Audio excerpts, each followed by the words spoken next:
American സമ്പദ് വ്യവസ്ഥ വലിയൊരു പ്രശ്നത്തിൻ്റെ വക്കിലാണ്. മൂഡീസ് എന്ന പ്രശസ്ത സ്ഥാപനത്തിലെ മുഖ്യ സാമ്പത്തിക വിദഗ്ധനായ മാർക്ക് സാൻഡി ഒരു ഗുരുതര മുന്നറിയിപ്പാണ് നൽകിയിരിക്കുന്നത്.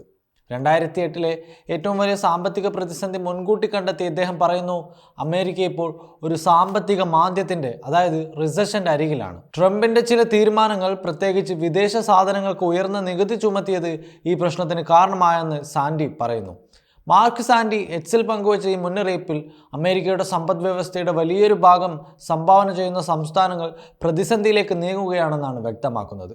വയോമിംഗ്, മൊണ്ടാന, മിനിസോട്ട പോലുള്ള ചില സംസ്ഥാനങ്ങൾ ഇപ്പോൾ തന്നെ പ്രശ്നങ്ങൾ നേരിട്ട് തുടങ്ങിയിട്ടുണ്ട്. എന്നാൽ കാലിഫോർണിയ, ന്യൂയോർക്ക് പോലുള്ള വലിയ സംസ്ഥാനങ്ങൾ ഇപ്പോൾ ഒരുവിധം സുരക്ഷിതമാണ്.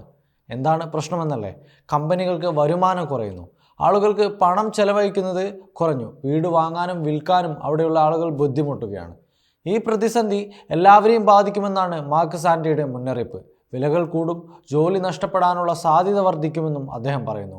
ഇപ്പോൾ 2.7% വിലക്കയറ്റം അടുത്ത വർഷം 4% വരെയാകും. അതായത് ഭക്ഷണം, ഇന്ധനം, വാടക എന്നിവയുടെ വില കൂടും. ഇത് നമ്മുടെ പോക്കറ്റിൽ നിന്ന് കൂടുതൽ പണം ചെലവഴിക്കേണ്ട അവസ്ഥയിലേക്ക് വരും. ട്രംപിൻ്റെ താരിഫ് നയങ്ങൾ വിദേശ സാധനങ്ങൾ വാങ്ങുന്നത് ചെലവേറിയതാക്കി. ഇത് വിലക്കയറ്റം വർദ്ധിപ്പിക്കുകയും ചെയ്തു.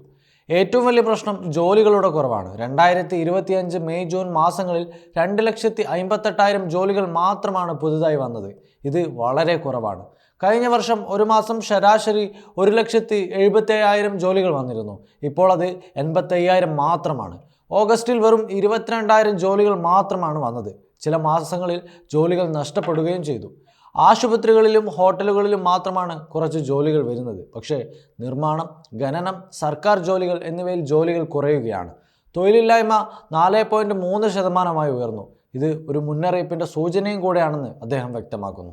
ആളുകൾ പണം ചെലവഴിക്കുന്നത് കുറഞ്ഞതാണ് ഈ പ്രശ്നത്തിൻ്റെ മറ്റൊരു പ്രധാന കാരണം. 2008 പ്രതിസന്ധിക്ക് ശേഷം ഇപ്പോഴാണ് ഏറ്റവും കുറഞ്ഞ ചെലവഴിക്കൽ.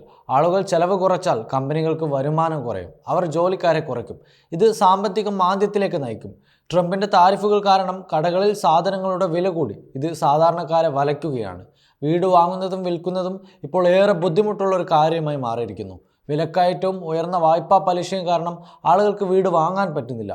വാഷിങ്ടണിൽ സർക്കാർ ജോലികൾ കുറച്ചത് ലക്ഷക്കണക്കിന് ആളുകളെയാണ് ബാധിച്ചത്. ഇത് പ്രത്യേകിച്ച് DC ആളുകൾക്ക് വലിയൊരു തലവേദനയായി മാറുകയായിരുന്നു. വിലക്കയറ്റം, ജോലി കുറവ്, ചെലവഴിക്കൽ കുറവ്, വീട് വാങ്ങലിലെ പ്രശ്നങ്ങൾ ഇതെല്ലാം ഒന്നിച്ച് അമേരിക്കയെ ഒരു വലിയ സാമ്പത്തിക പ്രതിസന്ധിയിലേക്കാണ് തള്ളിവിടുന്നത്.